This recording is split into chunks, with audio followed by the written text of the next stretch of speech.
আসসালামু আলাইকুম এভরিওয়ান। আমি আজকে আপনাদেরকে লাল শাক ভাজি করে দেখাবো। এখানে লাল শাকটা ধুয়ে পরিষ্কার করে পানি ঝরিয়ে নিয়েছি। আজকে জলপাই দিয়ে লাল শাক ভাজিটা করব। এখানে জলপাই নিয়ে নিয়েছি, 3টা জলপাই আমি কেটে ফ্রিজে নিয়ে নিয়েছি। এখানে বাগার দেওয়ার জন্য পেঁয়াজ এবং রসুন কেটে নিয়েছি। এখন জলপাই এবং শাকটা আমি আগে ভাপ দিয়ে নেব। এখানে শাকটা একটা ফ্রাই প্যানে দিয়ে দিয়েছি। এখন এখানে নিয়েছি কিছু কাঁচামরিচটা দিয়ে দিব জলপাই। এখন দিয়ে দিব এখানে লবণ, আধা চামচ লবণ। এখন শাকটা আমি ভাপ দিয়ে নেব। আজকে জলপাই দিয়ে লাল শাক ভাজির মধ্যে আমি চিংড়ি মাছ ব্যবহার করবো। এই জন্য চিংড়ি মাছটা ধুয়ে পরিষ্কার করে পানিতে ভিজিয়ে রেখেছি। এখন এখানে শাকটা ভাপ দিয়ে নিচ্ছি জলপাই এবং কাঁচামরিচের সাথে। পানিটা শুকিয়ে নিব ভাপ দিয়ে, যাতে শাকটা সেদ্ধ হয়ে যায়।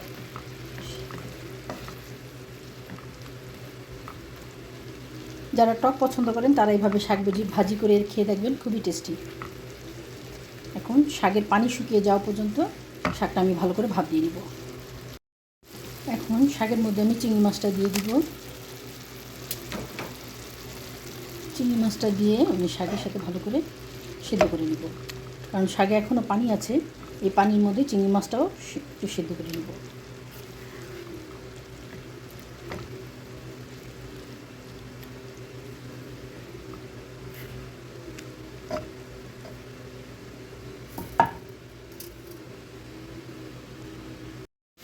এখানে শাকটা আমি ভাপ দিয়ে পানিটা শুকিয়ে নিয়েছি। পানিটা শুকিয়ে গেছে। এখন এটা বাগার দিয়ে নিব। এখানে শাকটা বাগার দেওয়ার জন্য একটা ফ্রাই প্যানে সব পেঁয়াজ রসুন নিয়ে নিয়েছি। এখন দিয়ে দিব সরিষার তেল দিয়ে আমি বাগার দিয়ে নেব। এখন সরিষার তেলে পেঁয়াজ এবং রসুনটা বাদামি করে ভেজে নিব। ভেজে শাকের উপরে দিয়ে দিব।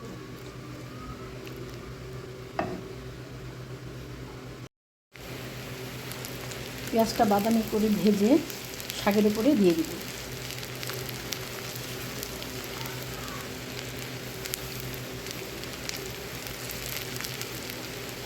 আর একটু বাদামি করে শাকের উপরে পেঁয়াজ বেরেস্তাটা দিয়ে, পেঁয়াজ হালকা বাদামি করে শাকের উপর দিয়ে দিব। শাকের উপরে পেঁয়াজটা দিয়ে দিয়েছি বা হালকা বাদামি করে। এখন পেঁয়াজটা দিয়ে শাকটা ভালো করে একটু ভাজা করে নিতে হবে। এখানে পেঁয়াজের মধ্যে শাকটা ভালো করে ভাজা করে প্লেটে উঠিয়ে নেব।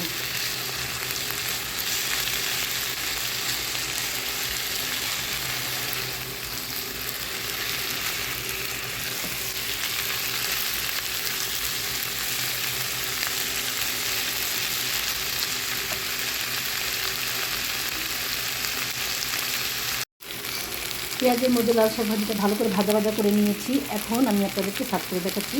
হয়ে গেছে আমার জলপাই চিংড়ি মাছ দিয়ে লাল শাক ভাজি। আমি আপনাদেরকে সার্ভ করে দেখাচ্ছি। হয়ে গেছে আমার জলপাই চিংড়ি মাছ দিয়ে লাল শাক ভাজি। আপনারাও আমার রেসিপি ফলো করে বানাতে পারেন। যদি আমার রেসিপিগুলো আপনাদের ভালো লাগে তাহলে আমাকে সাপোর্ট করবেন এবং আমার নিত্য নতুন রেসিপি দেখার জন্য আমার পাশে থাকবেন। ভালো লাগলে লাইক, কমেন্ট এবং শেয়ার করবেন। কমেন্ট করবেন আমার রেসিপিগুলো আপনাদের কেমন লাগে। যারা আমাকে সাবস্ক্রাইব করেছেন তাদেরকে অসংখ্য ধন্যবাদ। আর যারা এখনও আমাকে সাবস্ক্রাইব করেনি, যদি আমার রেসিপিগুলো আপনাদের ভালো লাগে তাহলে আমাকে সাপোর্ট করবেন। এই রেসিপিটা গরম ভাতের সাথে খুবই টেস্টি এবং খুবই মজাদার। আল্লাহ হাফিজ।